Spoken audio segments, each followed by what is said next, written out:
হুমায়ুন কবির ভাই তিনি তো সরকারি টাকা নিয়ে তো মসজিদ তৈরি করছেন না, তিনি মসজিদ তৈরি করছেন। তিনি সাম্প্রদায়িক হয়ে গেলেন। তিনি আজকে আমার দেশের ভাবমূর্তি নষ্ট করছেন। রাজ্যের মুখ্যমন্ত্রী আজকে দীঘাতে জগন্নাথ মন্দির তৈরি করলেন, আমার রাজ্যের মুখ্যমন্ত্রী।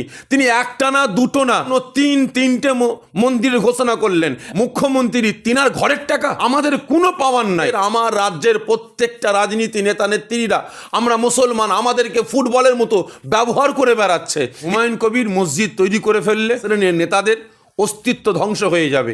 এরই কারণে আমার মনে হয় তাকে দল থেকে বহিষ্কার করা হয়েছে। বিশেষ করে এই মুসলিম সম্প্রদায়, এদের একদিন না একদিন ঘুম ভাঙবে, আর সেই দিন লাল কার্ড দেখার জন্য অপেক্ষা করুন। ভোটের সময় আমি দেশের নাগরিক হিসাবে আমি ভোট দিই, তবে হুমায়ুন কবির ভাইয়ের সাথে যে জিনিসটা আজকে ঘটেছে অন্যায় হয়েছে। কারণ আমি দেখলাম মোল্লাকে দিয়ে মোল্লাকে জবাই করা হয়েছে, মোল্লাকে দিয়ে মোল্লাকে কাটা হয়েছে। আজকে ফিরহাদ হাকিম সহ আরও 3 জন উপস্থিত ছিলেন। তিনারা প্রেস বিবৃতি দিয়ে জানালেন যে হুমায়ুন কবির তিনি বাবরের নামে মসজিদ তৈরি করছেন বলে তেনাকে দল থেকে বহিষ্কার করা হলো। জবে করছে কে? মোল্লা।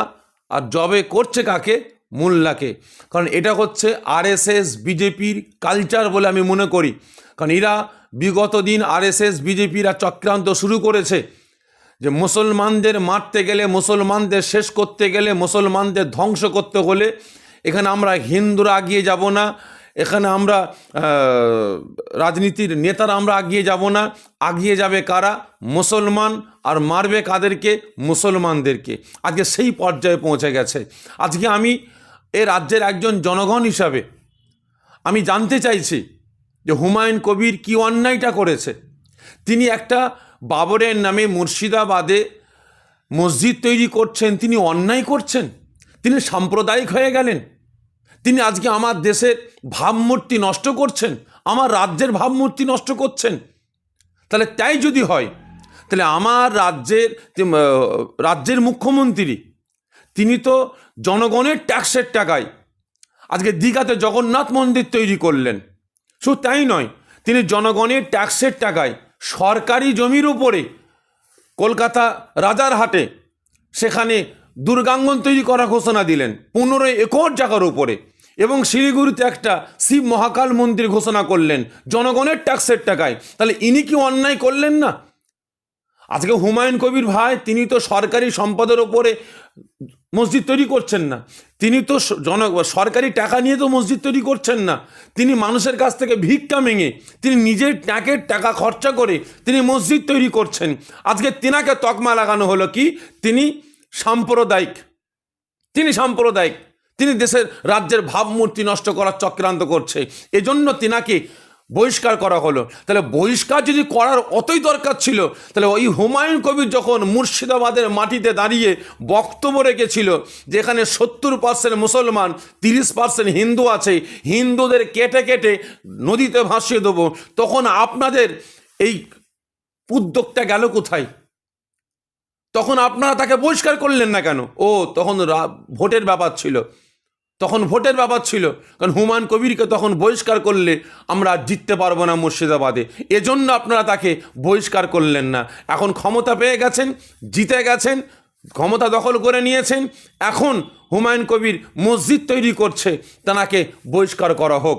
তবে আমি বলবো দেশের নাগরিক হিসাবে, একজন পীর পরিবারের সন্তান হিসাবে হুমায়ুন কবির ভাইয়ের সাথে যে আজকে ব্যবহারটা হয়েছে সেটা অন্যায় হয়েছে বলে আমি মনে করছি। কারণ আগামী দিন আজকে হুমায়ুন কবির ভাই মসজিদ তৈরি করছে বলে আপনারা তাকে সাম্প্রদায়িক তকমা লাগিয়ে আপনারা তাকে বহিষ্কার করলেন। আগামী দিন হয়তো আমার দেশের জনগণ, আমার রাজ্যের জনগণ আপনাদেরকেও লাল কার্ড দেখাবে, তৈরি থাকুন। 22শে ডিসেম্বর নতুন দলের ঘোষণা করবেন এমনই মন্তব্য করেছেন হুমায়ুন। দেখেন, তিনি রাজনীতি নেতা, তিনি কি দল করবেন না করবেন, কি করবেন না করবেন সেটা তার ব্যক্তিগত ব্যাপার।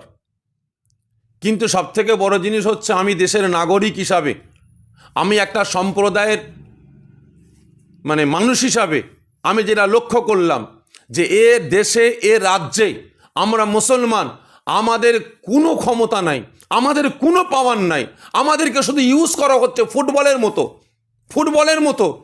যেমন দেখবেন খেলোয়াড়রা যখন ফুটবলটাকে নিয়ে গোলে দিবার জন্য ওর পায়ে শট মারতে মারতে যখন বলটা গোলে চলে যায়, তখন ওই প্লেয়াররা যে বলটাকে লাথি মারছিল সঙ্গে সঙ্গে বলটা কুড়িয়ে নিয়ে চুমু খেতে আরম্ভ করে। আমার দেশের, আমার রাজ্যের প্রত্যেকটা রাজনীতি নেতা নেত্রীরা আমরা মুসলমান, আমাদেরকে ফুটবলের মতো ব্যবহার করে বেড়াচ্ছে। এরা আমাদেরকে যখন ইউজ করছে তখন চুমু খাচ্ছে, আর যখন ইউজ করা কমপ্লিট হয়ে যাচ্ছে আমাদের ফুটবলের মতো লাথি মেরে ফেলে দিচ্ছে। আজকে আমরা শুধু ইউজই হয়ে যাচ্ছি।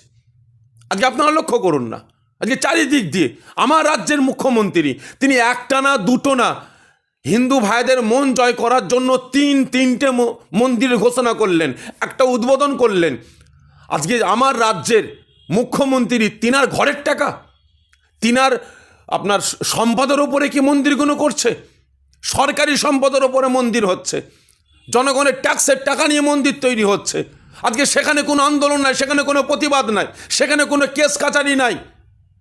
আর আজ হুমায়ুন কবির ভাই তিনি মানুষের কাছে ভিক্ষা মেঙে নিজের টাকা খরচা করে নিজের জমি কিনে আজকে তিনি মসজিদ তৈরি করছেন বাবরের নামে।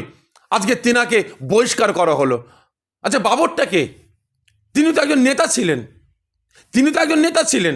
তানার নামে যদি আপনার কি বলে মসজিদ তৈরি হয়, অসুবিধাটা কোথায়? আজকে আমার দেশের বড় বড় মনীষীদের নামে যদি মসজিদ তৈরি হয়, মাদ্রাসা তৈরি হয়, স্কুল তৈরি হয়, কলেজ তৈরি হয়, হসপিটাল তৈরি হয়, বিএড কলেজ তৈরি হয়, ইউনিভার্সিটি তৈরি হয়, অসুবিধা কি আছে? আজকে বাবরের নামে করছে, কালকে এপিজে আবুল কালাম সাহেবের নামে করবে, তারপরে দেখা যাবে আমার রাজ্যের মুখ্যমন্ত্রীর নামে করবে, অসুবিধা কি আছে? আজকে এই নামকে কেন্দ্র করে নয়, এখানে হুমায়ুন কবির মসজিদ তৈরি করে ফেললে এক শ্রেণীর মানুষ বা এক শ্রেণীর নেতাদের অস্তিত্ব ধ্বংস হয়ে যাবে। এরই কারণে আমার মনে হয় তাকে দল থেকে বহিষ্কার করা হয়েছে। তবে আগামী দিন আমার দেশের জনগণ, বিশেষ করে এই মুসলিম সম্প্রদায়, এদের একদিন না একদিন ঘুম ভাঙবে, আর সেই দিন লাল কার্ড দেখার জন্য অপেক্ষা করুন।